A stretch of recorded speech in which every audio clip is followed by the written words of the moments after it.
देखिए, ये कैंसलेशन के लिए पूरा एक स्टूडेंट्स का आंदोलन रहा झारखंड में। 24 दिन ये आंदोलन चला। फास्ट ऑन टू डेथ भी कुछ स्टूडेंट्स ने किया। ये सबके चलते राज्य में स्टूडेंट्स की बातों को आगे रखकर, प्राथमिकता देकर अगर उन्होंने कोई निर्णय लिया था, तो अगर हाई कोर्ट को लगता है उसके इंटरवेंशन से ये स्टे हो सकता है। ये कहीं ना कहीं जो स्टूडेंट्स की मांग रही थी और ट्रांसपेरेंसी की मांग थी, अकाउंटेबिलिटी की मांग थी अपने एग्ज़ाम सेटिंग में और एग्ज़ाम पेपर्स में और पेपर लीक के साथ साथ पेपर करप्शन में, वो कहीं ना कहीं हम उसमें विफल होंगे अगर ये हाई कोर्ट ऑर्डर बना रहेगा। पर एक और वर्ग है जो कह रहा है, दुखी है कि उनकी नौकरियां चली जाएंगी because of this particular scrapping idea. पर जहां अकाउंटेबिलिटी बढ़े, ट्रांसपेरेंसी बढ़े, I think even the high courts and supreme courts should work towards it.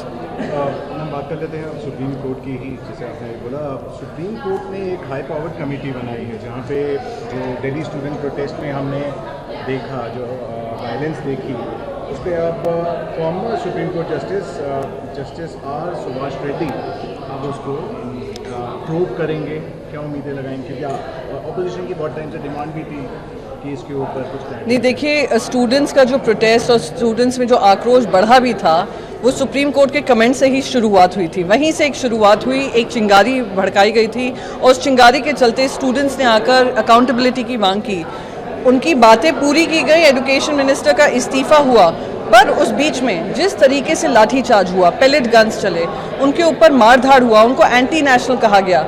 हमारी विपक्ष की यही मांग थी कि ये पता लगे कि कहाँ से किसके ऑर्डर पर ये काम हुआ है। ये सब जानते हैं गृह मंत्रालय के ही ऑर्डर पे ये सारा काम हुआ होगा। तो ये अगर इन्वेस्टिगेशन होता है, सुप्रीम कोर्ट ने ये किया है, मैं उसका स्वागत करती हूँ, पर ये भी उम्मीद करती हूँ कि रिपोर्ट आने के बाद अकाउंटेबिलिटी भी तय होगी।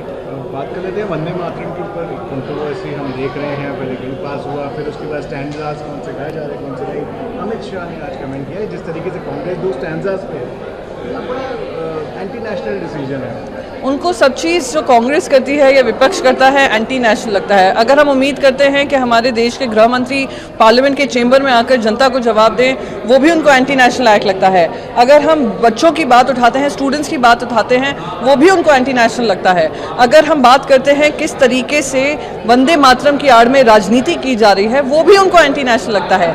दिक्कत ये हो गई है कि सरकार समझ चुकी है कि जो उनके ऊपर जो एक मोमेंटम था उस सरकार का, वो कहीं ना कहीं इनके अहंकार के चलते कम होता हुआ दिख रहा है।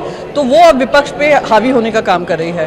पूरे देश ने देखा कैसे स्टूडेंट्स पे लाठियां चली, पूरे देश ने देखा कैसे आपने सदन नहीं चले दिया, पूरे देश ने यह भी देखा कैसे हमारे देश के गृह मंत्री पार्लियामेंट तो जा रहे थे पर चेंबर में आकर जवाबदेही नहीं तय कर रहे थे। तो वो एंटी नेशनल कहें, जो भी कहें, आज हर कैंपस में हर बच्चा एंटी नेशनल को एक बैज ऑफ ऑनर करके पहनता है, क्योंकि उन्होंने हिम्मत दिखाई अपनी आवाज़ बुलंद करने की। आखिरी प्रश्न मेरा रहेगा, जिस तरीके से अमेरिका के राजदूत सर्गे गौर कश्मीर की विजिट करी उन्होंने, उसके बाद उनके जो बयान आए कि ट्रैवल एडवाइजरी प्रोमोगेट करने के बारे में सोच सकते हैं। हमने पड़ोसी मुल्क में भी देखा कि उसका क्या इम्पैक्ट हुआ।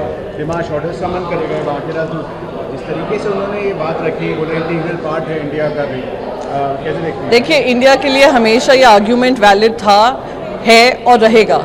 जम्मू और कश्मीर हमारे देश का एक अटूट अंग है और कोई भी उसमें इंटरफेरेंस नहीं कर सकता है।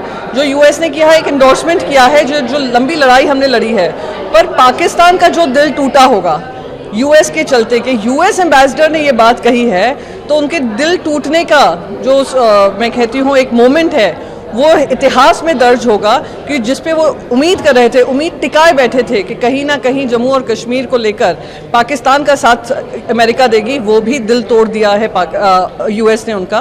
तो ये तो अच्छा सबक उनके लिए भी है। वीके न्यूज़, राष्ट्र के नाम।